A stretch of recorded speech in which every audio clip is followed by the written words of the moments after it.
رمضان شریف قریب آ گیا ہے, ہمارا جمہوری ملک ہے تو پراپوگنڈے بڑے چلتے ہیں. جمہوری ملک میں ہر آدمی کو اجازت ہوتی ہے نا بات کرنے کی, سارے بولتے ہیں. تب کچھ سالوں سے تراویحوں کے خلاف بھی پراپوگنڈا ہے, تو کرتے ہیں لوگ پراپوگنڈا. اور خدا کے بندے, تراویح میرے نبی کریم نے پڑھی ہے, جناب عمر نے باقاعدہ پڑھائی ہے, امت کا طریقہ ہے, اس پر اجماع ہے. خدا سے ڈرو. آپ کو میں تاکید کے ساتھ کہوں گا کہ جس طرح روزے رکھنے کی نیت کرنی ہے نا, تھوڑی تراویح کی بھی نیت کرو.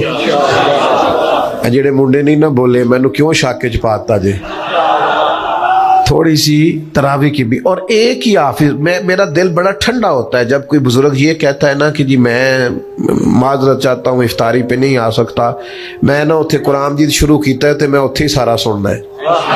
مزہ آ جاتا ہے بات کا. یعنی حافظ قرآن کے ہیں, عالم بھی ہیں, قاری بھی ہیں. اب ضرورت ہے قرآن کے عاشقوں کی.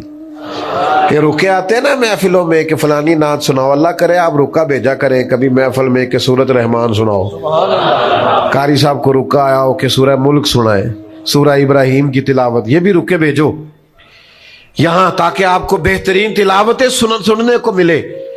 بہت زبردست کر کے قرآن مجید پڑھنا ہے رمضان میں.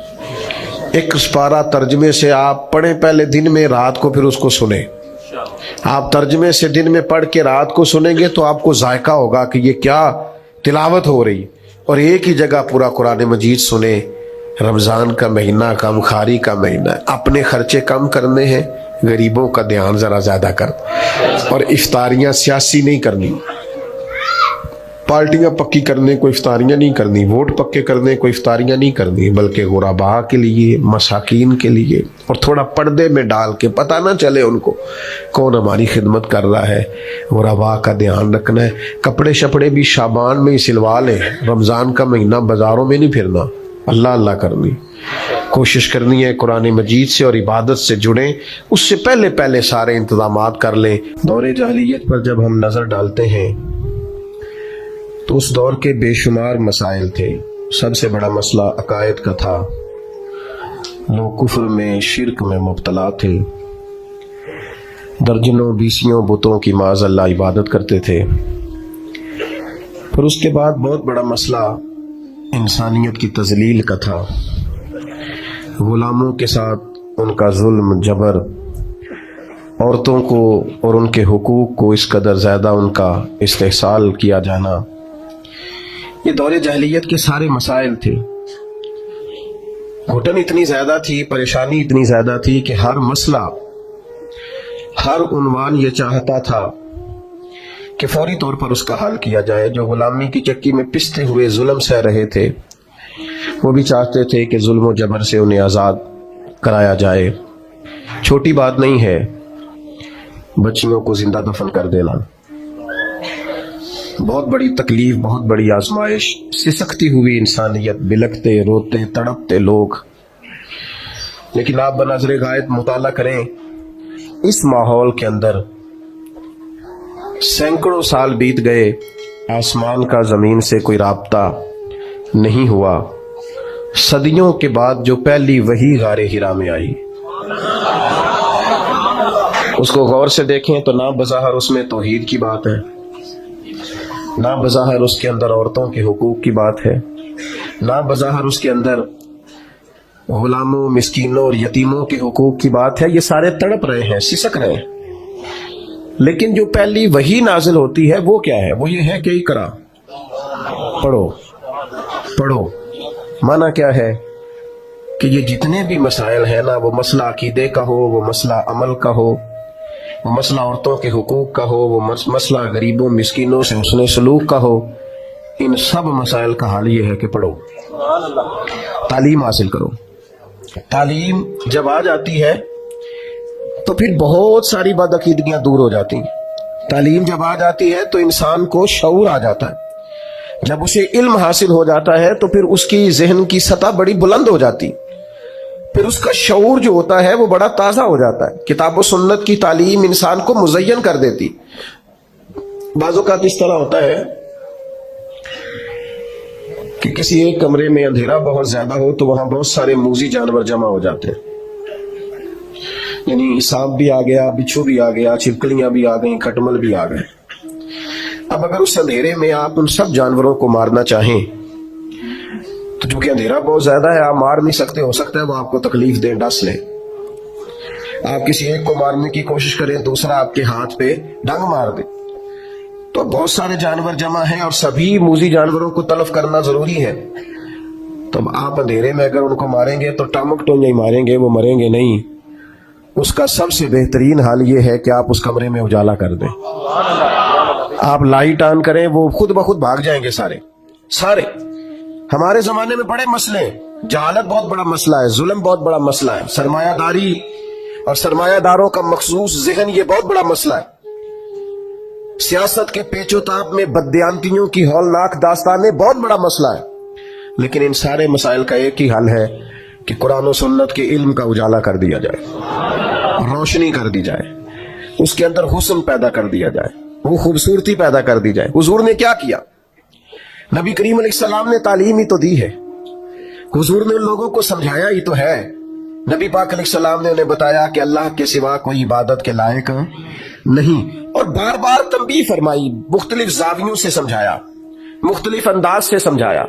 کچھ صحابہ مختلف علاقوں کے سفر پہ گئے تو واپس آن کر کے انہوں نے عرض کیا کہ یا رسول اللہ صلی اللہ تعالی علیہ وسلم, وہاں ہم نے لوگوں کو اپنے سرداروں کو سجدے کرتے دیکھا ہے. تو حضور آپ تو پھر ساری کائنات کے بڑے سردار ہیں, تو ہمارا بڑا دل کرتا ہے. تو اللہ کے حبیب نے کیا فرمایا؟ فرمایا سجدہ سوائے رب کے کسی کو جائز نہیں ہے. حضور نے تاکید کر دی, ان کو علم دے دیا, ان کا شعور بلند ہو گیا, وسعت قلبی حاصل ہو گئی.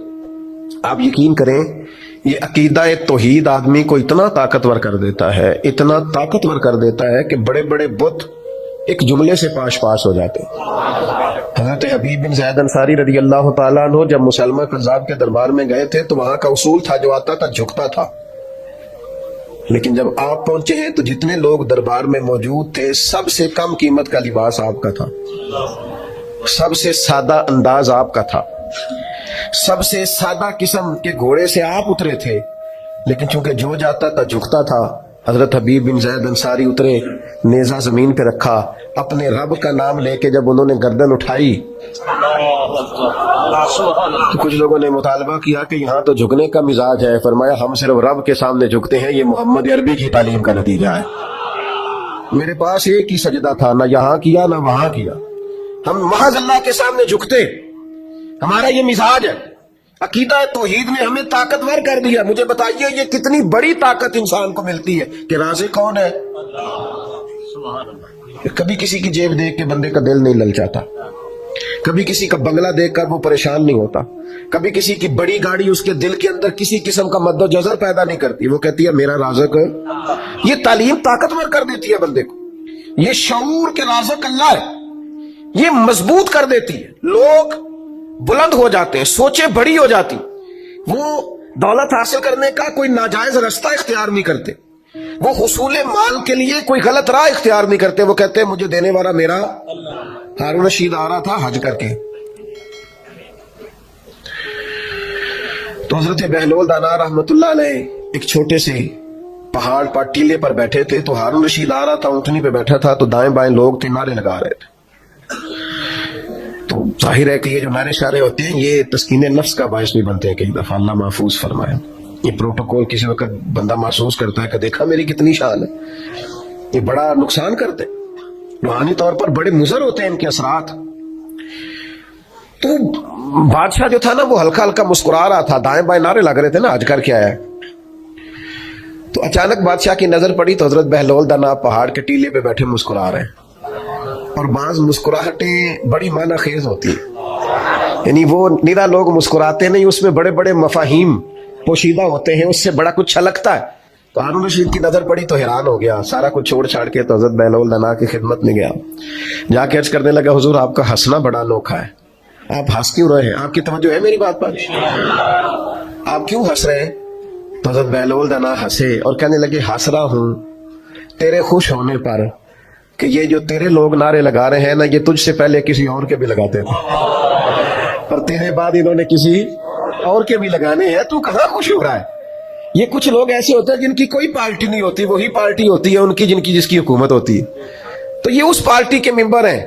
تو تو میرے بھائی بڑا مسکرا رہا ہے, خوش ہو رہا ہے, یہ کل کسی اور کے نعرے لگاتے تھے اور تیرے بعد کسی اور کے, یہ کسی اور کے نعرے لگائیں گے.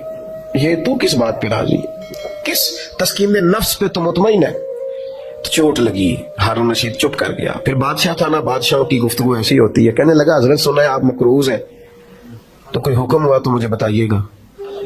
تو حضرت بہلول دانا بڑے غصے سے ہارون رشید سے پوچھنے لگے تیرا رب کون ہے؟ اللہ کرے آپ کو سمجھ آئے میں کیا کہہ رہا ہوں. تیرا رب کون ہے؟ کہا اللہ. تو فرمایا میرا کون ہے؟ اللہ اکبر. اس نے کہا حضور آپ کا بھی اللہ. تو فرمانے لگے ہارون رشید یہ تو نہیں نہ ہو سکتا کہ رب ہارون رشید کو دیتا جائے اور بہلول دانا کو بھول ہی جائے. یہ عقیدہ میرا بڑا مضبوط ہے. میرا رب جب چاہے گا نا وَيَرْزُقْهُ مِنْ حَيْثُ لَا يَحْتَسِبُ, وہ وہاں سے دے دے گا جہاں سے کبھی گمان بھی نہیں گیا ہوگا. لہذا تو جا, مجھے تیری ضرورت نہیں ہے. بھائی عقیدہ توحید کا علم اور یقین یہ طاقتور کر دیتا. آج کل لوگ بڑا ڈرتے ہیں پر لوگوں سے, لوگ بڑا گھبراتے ہیں پر لوگوں سے, لوگ بڑا شرماتے ہیں پر ایک لفظ ہے جس نے جینا لوگوں کا مشکل کر دیا. وہ لفظ ہے, وہ جملہ ہے, لوگ کیا کہیں گے. اس نے جینا مشکل کر دیا, لوگ کیا کہیں گے. او بھائی آپ جو مرضی کر لیں, لوگ پھر بھی کچھ نہ کچھ کہیں گے. کہنے کے لیے ہوتا ہے نا کچھ نہ کچھ, لوگ پھر بھی کچھ نہ کچھ کہیں گے. لوگ تو کہتے ہیں مخلوق تو فنکار ہے اس درجہ کے پل بھر میں, سنگے در کعبہ سے بھی اسلام تراشے. تم کون ہو, کیا چیز ہے داغ کبابی. لوگوں نے تو جناب مریم پہ بھی الزام تراشے. یہ لوگ کوئی باز آتے ہیں, یہ تو جس کے بارے میں چاہتے ہیں بات کرتے ہیں, ان کا مزاج ہوتا ہے. لوگ ڈرتے ہیں پر لوگوں سے, سہمے رہتے ہیں, پریشان رہتے ہیں. آپ جس کو حق جان لیں, جس کا علم آ جائے, کتاب و سنت کی روشنی میں جب شعور مل جائے, پھر لوگوں سے ڈرنا چھوڑ دو, فقط اپنے رب سے ڈرو. اور سنو یہ حدیث یاد رکھنا, نبی کریم علیہ السلام نے فرمایا جو رب سے ڈرے گا وہ کسی سے نہیں ڈرے گا, اور جو رب سے نہیں ڈرے گا پھر وہ سب سے ڈرے گا. اللہ سے ڈرے. یہ دیکھو یہ نبی پاک علیہ السلام ہمیں تعلیم دیتے ہیں اور ہمیں فکری توانائی دیتے ہیں. حضور ہمیں روحانی طور پر مضبوط فرماتے ہیں. حضرت عبداللہ ابن عباس رضی اللہ تعالیٰ عنہ کو حضور نے فرمایا اے عبداللہ, اے میرے بیٹے, ایک بات یاد رکھنا, ساری دنیا مل کے بھی تیرا کچھ بگاڑنا چاہے, بگاڑ نہیں سکتی جب تک رب کی حکمت نہ ہو. اور فرمایا ساری دنیا مل کے تیرا سنوارنا چاہے, سنوار نہیں سکتی جب تک اللہ کی رضا نہ ہو. تو بھائی ڈرنا کس بات کا, پریشانی کس بات کی, آزمائش کس بات کی.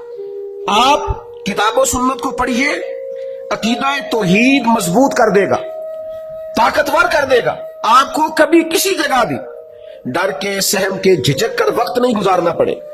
آپ مضبوط افکار کے مالک ہو جائیں گے, آپ کو فکری توانائی ملے گی. شرط یہ کتاب و سنت کو پڑھیں, تعلیم یہاں سے لیں, اللہ رسول کے ارشادات کی روشنی میں اپنے معاملات کو مرتب کریں, طاقتور ہو جائیں. میں آج دیکھتا ہوں لوگ تیزی سے ڈپریشن, انزائٹی, ذہنی تناؤ, دباؤ اس کا شکار ہو رہے ہیں. کیوں؟ اس لیے کہ وہ لوگوں سے ڈرتے ہیں, لوگوں کے سامنے مطمئن ہونا چاہتے ہیں, وہ لوگوں کے سامنے اپنی وضاحت دینا چاہتے ہیں. جو آپ سے پیار کرتا ہے اس نے نفرت نہیں کرنی, اور جو ایک دفعہ مخالف ہو گیا نا, آپ جتنی مرضی دلیلیں دیں, پھر آپ کی صحیح بات بھی اس کو صحیح لگتی, اس کا ذہن بن گیا نا, اس نے کرنی مخالفت ہے.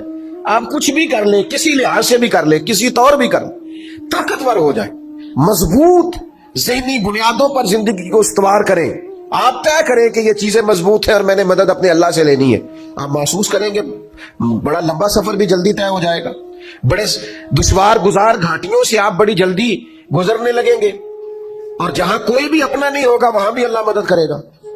آپ کو بظاہر محسوس ہوگا کہ یہاں تو میرے لیے بڑا مشکل ہے آگے بڑھنا, لیکن آپ بڑھیں گے, دیکھیں گے اللہ تعالیٰ اسباب بنائے گا. مسلمانوں نے ہجرت مدینہ سے پہلے ایک ہجرت کی تھی جسے ہجرت حبشہ کہا جاتا ہے. اللہ کے پیارے حبیب صلی اللہ تعالیٰ علیہ وسلم نے اجازت دی تھی لوگوں کو کہ حبشہ کی جانب ہجرت کر جاؤ. تو لوگ چلے گئے ہجرت کر کے. حضرت عثمان غنی بھی گئے تھے, حضور کی ایک صاحبزادی جو ان کی اہلیہ تھی وہ بھی گئی تھی, حضرت جعفر طیار بھی گئے تھے, کچھ اور لوگ بھی ہجرت کر کے گئے تھے. حبشہ کے رہنے والے جو لوگ تھے ان کا مذہب عیسائی تھا, لیکن معاذ اللہ ثم معاذ اللہ نقل کفر نہ باشد, وہی والا جو آج بعض عیسائیوں کا غلط نظریہ ہے کہ حضرت عیسیٰ علیہ السلام معاذ اللہ کے بیٹے.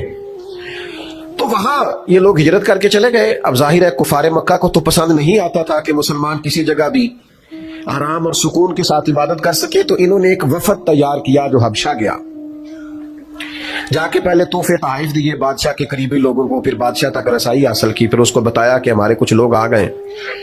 حبشہ کا بادشاہ نجاشی بڑا سمجھدار آدمی تھا, بڑا زیرک تھا, باتوں کو بڑی گہرائی سے سمجھنے والا تھا. اس نے کہا میں تمہاری رائے سن کے مسلمانوں کو یہاں سے نکالوں گا نہیں, ان کی بھی بات سنوں گا. اور تصویر کے دونوں رخ دیکھنے چاہیے. پہلے ہماری پنچایت میں لوگ اس کے سپورٹر ہو جاتے ہیں جو پہلے آ گئے, کہنے نے او تے آ گیا, تینوں تے صدنا پہ ہے, چونکہ وہ مجھے چودھری مان گیا, پہلے آ گیا, لہذا میں اس کے ساتھ ہوں. بھائی تو دیکھ تو لے تصویر کا دوسرا رخ, دوسرے کی بات سننے کے بعد آپ کو اندازہ ہوگا کہ اصل معاملہ کیا ہے.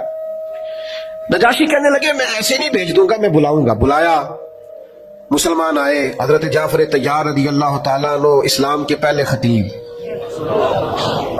جو باتیں نجاشی نے پوچھی حضرت جعفر طیار نے بڑی جرت کے ساتھ جواب دیا, بلکہ وہی کچھ کہا جو آج کل میلاد پہ ہمارا خطیب نہیں کہتا, ہمارے مبلغین نہیں کہتے کہ بادشاہ ہم تو گلے کاٹتے تھے, ہم تو ایک دوسرے سے لڑتے تھے, بیٹیوں کے اوپر ظلم کرتے تھے. یہ تو مدینے والے محبوب آئے کہ انہوں نے آ کے ہمیں بتایا ہے کہ اصل انسانیت کیا ہے, طرز زندگی کیا ہے. یہ ساری باتیں بیان کی. نجاشی بڑا خوش ہوا, مسلمانوں کو بھیج دیا. کافروں نے ایک اور چال چلی, ذرا زیادہ غور کرنا. کیا کہنے لگا, ملک ان کا ہے, عقیدہ ان کا ہے. حضرت جعفر طیار رضی اللہ تعالیٰ عنہ غیر کے ملک میں بلایا, جناب جعفر طیار آئے, دوبارہ بلایا. سازش کی کفار نے, کہنے لگے آپ کو پتا ہے یہ حضرت عیسیٰ علیہ السلام کو معاذ اللہ کا بیٹا نہیں مانتے, پتا ہے آپ کو. اس کو کہتے ہیں مذہبی کارڈ کھیلنا, ایموشنل کرنا. اس کو کہتے ہیں اس طرح کا ماحول بنانا کہ سامنے والا اشتعال میں آئے. بلایا حضرت جعفر طیار رضی اللہ تعالیٰ عنہ اور مسلمانوں کے وفد کو بھی پتہ چل گیا کہ اب نئی چال چلی ہے, اب حضرت عیسیٰ کے بارے میں پوچھیں گے. کچھ لوگوں نے حضرت جعفر طیار کو مشورہ دیا کہ ذرا حکمت سے بات کریں. فرمانے لگے حکمت کوئی نہیں, عقیدہ عقیدہ ہوتا ہے, عقیدہ عقیدہ ہوتا ہے. فرمایا میں وہی کہوں گا جو محمد عربی نے ہمیں بتایا ہے صلی اللہ تعالی علیہ وسلم. یہ ڈری ڈری باتیں نہیں, سہمی باتیں نہیں. کتاب و سنت کی تعلیم طاقتور کر دیتی ہے. حضرت جعفر طیار رضی اللہ تعالیٰ عنہ تشریف لائے, دربار میں پہنچے تو حضرت مولا علی کے بھائی, نبی کریم کے چچا زاد حضرت جعفر طیار, کیا دبدبا ہے, کیا تنتنا ہے, لباس سادہ ہے, لیکن عقیدے نے وہ مضبوطی پیدا کر دی ہے. کہا بتائیے آپ کا جناب عیسیٰ کے بارے میں نظریہ کیا ہے. تو جب انسان مخلص ہو کے بات کرتا ہے تو اس میں اللہ اثر پیدا کر دیتا ہے. لفظ تاثیر سے بنتے ہیں, تلفظ سے نہیں. اہل دل آج بھی ہیں اہل زبان سے آگے. کچھ لوگ ایسے ہوتے ہیں جو اتنی گہرائی سے بات کرتے ہیں کہ سنا ہے بولے تو باتوں سے پھول جھڑتے ہیں. اگر یہ بات ہے تو چلو بات کر کے دیکھتے ہیں. کیا حسن ہے, کیا گفتگو ہے جناب جعفر طیار کی, کیا ولولہ ہے, کیا انداز ہے. بادشاہ نے کہا آپ کا عقیدہ جناب عیسیٰ علیہ السلام کے بارے میں کیا ہے. تو یہ کتاب و سنت کا شعور انسان کو اس طرح کا طاقتور بناتا ہے. حضرت جعفر طیار رضی اللہ تعالیٰ عنہ فرمانے لگے عقیدہ وہی ہے جو اللہ کے قرآن نے بیان کیا ہے اور مدینے والے کے فرمان نے بیان کیا. کہا کیا عقیدہ ہے. فرمایا ہمارا عقیدہ یہ ہے کہ حضرت عیسیٰ علیہ السلام اللہ کے بندے اور رسول ہیں, جو کنواری پاک مریم کے بطن اقدس سے بغیر باپ کے اللہ کے حکم سے پیدا ہوئے. بڑے بڑے مذہبی پیشوا بیٹھے تھے جو سارا دن لوگوں کو بتاتے تھے کہ معاذ اللہ حضرت عیسیٰ اللہ کے بیٹے. ایک عجیب سی خاموشی چھا گئی, ایک عجیب سا ماحول بن گیا کہ جو ملک پورے کا عقیدہ یہ تھا اس میں ایک شخص کی آواز حق گونجی اور یہ رویہ. اب بولتا کوئی کیسے, سب کا خیال تھا کہ بادشاہ سلامت اس پر تبصرہ کرے. تو بادشاہ نے زمین سے ایک تنکا اٹھایا اور کہنے لگا میں نے بھی تورات پڑھی ہے, میں نے بھی انجیل کا مطالعہ کیا ہے, میں بھی آسمانی کتب کا جاننے والا ہوں, میں نے بھی صحائف دیکھے ہیں. کہنے لگا جو حضرت جعفر طیار نے جناب عیسیٰ کے بارے میں کہا ہے نہ وہ اس سے ایک دن کا زیادہ ہے نہ ایک دن کا کم ہے.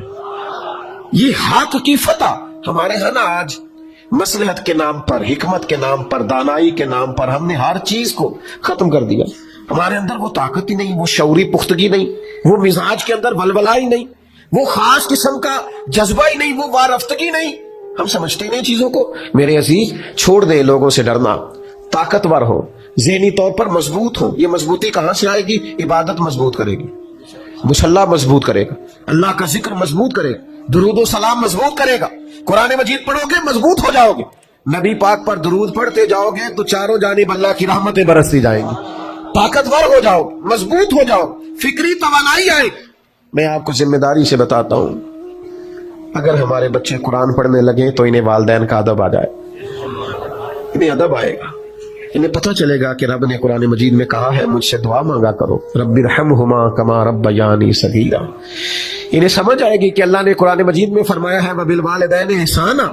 انہیں سمجھ آئے گی کہ ایک شخص جہاد پہ جا رہا تھا، جہاد پہ، اور اس نے آ کر کے عرض کی یا رسول اللہ صلی اللہ علیہ وسلم میں جہاد پہ جانا چاہتا ہوں. فرمایا تیرے ماں باپ بوڑھے نہیں گھر میں؟ حضور وہ بوڑھے ہیں. فرمایا جا جا کے ان کی خدمت کر، تجھے گھر بیٹھے اللہ جہاد کا ثواب دے، جنت ان کے قدموں میں. یہ شعور نصیب ہوگا کتاب و سنت پڑھنے سے. میں آپ کی خدمت میں عرض کروں گا میاں بیوی کے جو حقوق کتاب و سنت نے بیان کیے، ہن لباس لکم وانتم لباس لہن، مرد عورت کا لباس ہے اور عورت مرد کا لباس. بڑی کتاب تو سیشن ہونے لگے ہیں، پہلے تو کتابیں لکھی جاتی تھی نا. اب تو بعض ممالک کے اندر چونکہ بچے زیادہ تر رہتے ہیں موبائل کے ساتھ وابستہ اور اکیلے کمرے میں، تو تنہائی کا شکار ہے. تو کہتے ہیں شادی سے پہلے انہیں کچھ مہینے کا سیشن ہر روز لینا پڑے گا، کچھ انہیں تھوڑی سی ذہنی طور پر تیار کرنا پڑے گا کہ کسی اور کو بھی برداشت کرے. بہت ساری شادیاں کامیاب نہیں ہوتی. میں کہا کرتا ہوں 20 کتابیں لکھ لو، لیکن قرآن مجید نے جو شعور دیا ہے نا کہ مرد عورت کا لباس ہے، عورت، 3 باتیں مفسرین نے لکھی ہیں اس لباس پر. 3 باتیں. ایک تو فرماتے ہیں کہ گرمی سردی سے لباس بچاتا ہے، اور دوسرا فرماتے ہیں جتنے بھی عیب ہو نا جسم پر لباس کی وجہ سے چھپ جاتے ہیں، اور تیسری بات یہ کہ بندہ جتنا مرضی بھی خوبصورت ہو کپڑے نہ پہنے ہو تو وہ حسین لگتا. لباس انسان کو سجا دیتا ہے. یہ میاں بیوی کا وہ رشتہ ہے جسے اللہ نے اپنی نشانیوں میں سے نشانی کہا. یہ شعور کتاب و سنت کے بعد آئے، یہ اخلاقی اقدار کتاب و سنت کے بعد لوگوں کی سمجھ میں آئیں. نبی پاک علیہ الصلوۃ والسلام نے ہمیں مل جل کے رہنے کا کہا ہے. مل جل کے، یعنی اس درجے کی روایت آپ کو دوسری نہیں ملے گی کتب احادیث میں. اس درجے کی روایت دوسری نہیں. یعنی اللہ قیامت میں فرمائے گا میں بیمار تھا تو میری تیمارداری کرنے نہیں آیا، مجھے لباس کی ضرورت تھی تو کپڑے لے کے نہیں آیا، میں نے کھانا کھانا تھا، میں نے پانی پینا تھا، او کما کار جو اس کی شان کے لائق ہے. بندہ عرض کرے گا مالک تو پہننے سے پاک، کھانے سے پاک، پینے سے پاک. تو آپ فرمائے گا وہ جو تیرے پڑوس میں بندہ بھوکا تھا تو بندہ تو میرا ہی تھا نا، وہ جو تیرے پڑوس میں ایک شخص پیاسا تھا تو بندہ تو میرا ہی تھا. میرے عزیز یاد رکھیے گا یہ سارا شعور آپ کو کتاب و سنت سے ملے گا. حضور نے فرمایا میں اسے مومن ہی نہیں مانتا جو پیٹ بھر کے کھائے اور اس کا پڑوسی بھوکا سویا رہے. نبی پاک علیہ السلام نے حقوق کا تعین. آپ دیکھیے نا ایک بڑی خاص بات میں بڑا سوچتا ہوں اس پر. کچھ لوگ نا حضور کی بارگاہ میں آئے، یہ مشکاۃ شریف میں موجود ہے، اور انہوں نے عرض کی یا رسول اللہ صلی اللہ علیہ وسلم یہ ہمارا بھائی آپ کے پاس بیٹھا رہتا ہے اور ہم کام کاج کرتے ہیں. تو اللہ کے حبیب علیہ السلام نے فرمایا تمہیں جو رزق دیا جاتا ہے اس کی برکت سے دیا جاتا ہے. کچھ غریب بہن بھائیوں کی برکت سے بھی انسان کو رزق ملتا ہے. لیکن لوگ سمجھتے ہیں میں بڑا اسمارٹ ہوں، میں نے تیاری بڑی کی ہے، میں نے پڑھا بڑا ہے، میں نے کمایا بڑا ہے، میں محنت بڑی کرتا ہوں. سنگیوں اس کو یاد رکھ لینا اور سمجھ لینا یہ سارا انسانیت کا منشور، دستور، شعور یہ کتاب و سنت کی برکت سے سمجھ میں آئے گا. لیکن شرط یہ ہے کہ اقرا، پہلے پڑھو، کتاب و سنت کو پڑھو، اس کا مطالعہ کرو، اس کی گہرائی میں اترو، تھوڑا سا وقت دو. آپ کتاب و سنت پڑھیں گے آپ کو شعور آئے گا. ایک جملہ کہنے لگا ہوں اس کو یاد رکھنا، جو بندہ قرآن و حدیث پڑھتا ہے اسے جینے کا بھی مزہ آ جاتا ہے اور مرنے کا بھی مزہ آ جاتا ہے. مرنے کا بھی، بولیے مرنے کا. یہ جب کرونا آیا نا تو مجھے ایک جگہ جانے کا اتفاق ہوا، وہاں زیادہ میڈیکل کے لوگ تھے. بس میں نے زیادہ باتیں نہیں کرنی، سمیٹنے لگا ہوں، توجہ کرنا. تو یہ کرونا کے دنوں میں نا بہت زیادہ خوف پھیلا دیا گیا تھا، لوگ بڑا ڈرتے تھے. یہ کرتا ہے میڈیا کام ہمارا. بڑا خوف تھا، بڑے حالات خراب تھے، لوگ بڑا ڈرتے تھے. تو مجھے کہا گیا کہ یہ سارے میڈیکل کے لوگ ہیں تو آپ تھوڑی سی ان کو نا ذہنی طور پر مضبوطی دیں، یہ بڑے خوف کا شکار ہے. میں نے ڈاکٹر صاحب سے کہا، میں نے کہا کہ آپ ڈرتے کیوں ہیں اتنا؟ اللہ مہربان ہے، زندگی موت کا وقت متعین ہے. تو وہ کہنے لگے جی ذرا مجمع زیادہ ہو جائے نا چاروں جانب تو میرا دم گھٹنے لگتا ہے تو قبر تو بند ہوتی ہے، تو مجھے قبر سے بڑا خوف آتا ہے. تو میں نے کہا خوف آتے تھے کہ آپ قبر سے بچ جائیں گے؟ جانا تو پڑے گا. کہنے لگے جی بڑا ڈر بڑا آتا ہے، میں کانپتا ہوں تصور کر کے. تو میں نے کہا جو رب ماں کے پیٹ میں سانسیں چلتی رکھتا ہے وہ قبر میں بھی چلتی رکھے گا اگر چاہے گا. تو آپ نے تو سبحان اللہ کہا نا، آپ تو عقیدت مند لوگ ہیں. تو وہ ڈاکٹر تھا، وہ نہیں مانا. کہنے لگا وہ تو اماں سانس لیتی ہے تو بچے کو بھی آکسیجن ملتی ہے. نہیں مانا. کہنے لگا وہ اماں سانس لیتی ہے، آکسیجن لیتی ہے تو بچے کو اندر ملتی ہے، اس لیے بچہ سانس لیتا ہے، تو قبر میں کیسے آکسیجن آئے گی؟ تو بعض اوقات اللہ تعالیٰ بندے کے ذہن میں بات ڈالتا ہے. تو میں نے پھر فوراً ان سے کہا، اللہ نے میرے ذہن میں بات ڈالی، میں نے ان سے کہا کہ وہ جو انڈے سے بچہ نکلتا ہے، اللہ کرے آپ کو سمجھ آئے، وہ زندہ نکلتا ہے کہ ایسے ہی ہوتا ہے؟ وہ نہ صرف زندہ ہوتا ہے، سانس لیتا ہے، بلکہ سونا بھی بڑا ہوتا ہے. تو میں نے کہا وہ دیکھو نا وہ کہاں سے سارا معاملہ ہوا؟ تو مجھے کہنے لگا جی یہ تو بات آپ کی ٹھیک ہے. تو میں نے کہا رب نے چاہا نا تو وہاں زندگی دی. اب میں نے کہا سنو میرا دین کیا کہتا ہے، اب سنو دین کیا کہتا ہے. یہ جو مومن کی قبر ہے نا یہ کھڈا نہیں،